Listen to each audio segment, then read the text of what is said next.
అన్నా గడ్డి మోపులు కావాలన్నా. దేనికే? గడ్డి మోపులు దానికి కొనుక్కుంటారు, మేతకే. నీకా? నాకు కాదు, గేదెలకి. ఓ మీ బంధువులకా? ఆయన అట్లే చెప్తాలే. ముందు నీకు ఎన్ని మోపులు కావాలో చెప్పు. ముందు ఒక మోపు రేట్ ఎంతో చెప్పు. నా దగ్గర ఉండే డబ్బులు బట్టి ఎన్ని కొనాలో నిర్ణయించుకుంటాను. మోపు 100 రూపాయలు. నీ దగ్గర ఎంత డబ్బులు ఉందా? 5,000 దాకా ఉండొచ్చు. మరి ఇంకేమే, 5,000కి ఎన్ని మోపులు వస్తాయి లెక్క పెట్టుకో. ఒక మోపు 100 రూపాయలంటే 5,000కి 20 మోపులు వస్తాయి. వీడికి లెక్కలేదు, మోసం చేసేద్దాం. లెక్క తప్పైనవరా? లెక్కల్లో మా క్లాస్ లో నేను దా ఫస్ట్. 5,000కి 20 మోపులు దా వస్తాయి. గుమ్మనుండు. నా కళ్ళ ముందు అన్యాయం జరుగుతూ ఉంటే చూస్తా సహించలేను. దాంట్లో సగం డబ్బులు నీకే ఇద్దాం అనుకున్నా. 5,000కి 20 ఏడొస్తాయే? 10 వస్తాయి. 10 కాదు 20 వస్తాయి. ఎత్తుకోరా. మనకిచ్చే సగం డబ్బులు ఆ రైతుకి ఇచ్చేద్దాం, అట్టయినా బాగుపడతాడు.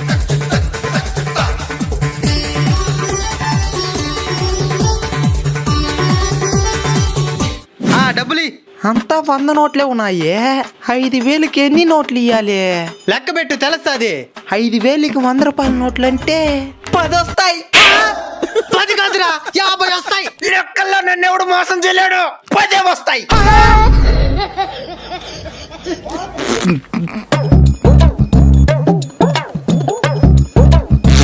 సరే సగం డబ్బులు ఇస్తానన్నా వెయ్యి.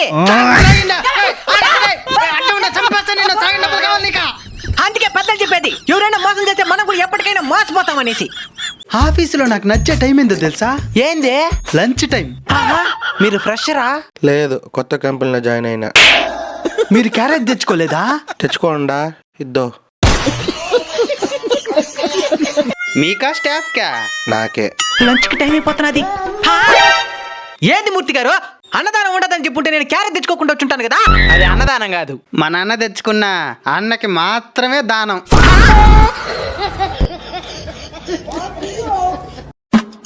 పిల్లోడికి బర్త్డేనా? పిల్లోడికి కాదు మరి పెద్దోడికి.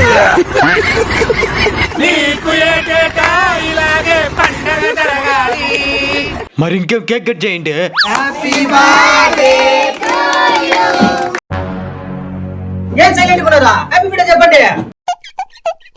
సరే లేట్ అవుతున్నది, కట్ చేయండి.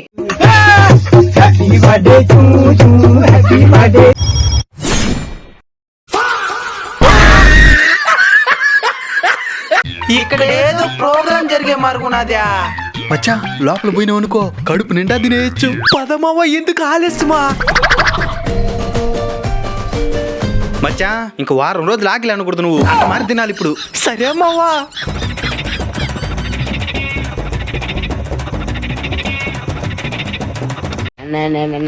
ఏమండి, భోజనాలన్నీ బాగున్నాయా? బాగున్నాయినా, కానీ ఆ కప్పులో ఇచ్చినారు పప్పు కూర, అది మాత్రం తీయగా వండేస్తున్నారనా. అది పప్పు కూర కాదు, పాయాసం. ఎందుకు కోపడుతున్నావా? ఒకటి జరిగిందిలే మామా. ఏంది మామ ఇద్యా? చూస్తే దిల్లా పప్పు కూర తిను. అవునా, పప్పు కూర. మావా ఇదేంది మావా, తీయగా ఉన్నదా? రే పెద్దోళ్ళ కూరలు తట్నే ఉంటాయి, తిని కానీరా.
పనికెందుకు నిలిచిపోవాలనుకుంటున్నావో? నేను నిలవలే, వాళ్ళే నిలిపేపోతారు. 52, 53. ఏమైంది? ఎందుకు ఇంత కష్టపడతామన్నాడు? తినింది అరగలేదంట. తినింది అరగకుండా కాదు, ఫిట్ గా ఉండేదానికి చేస్తున్నాను. మనం ఆల్రెడీ ఫిట్ గా ఉంటాం, మనకు అవసరం లే. నీ ఫ్రెండ్ పొట్ట చూడు ఎంత పెద్దదిగా ఉన్నదో. 2 రోజులు ఆగు, పనికి నిలిచిపోతున్నా, పొట్ట పూర్తిగా తగ్గించేస్తా. ఎట్టా జిమ్కి వెళ్ళి తగ్గించేస్తావా? జిమ్మా పాడా పనికి నిలిచిపోతే ఇంట్లో వాళ్ళ అన్నం కూడా బెటరు. పట్టేంది ఎముకలు కూడా కరిగి పొడుస్తాయి.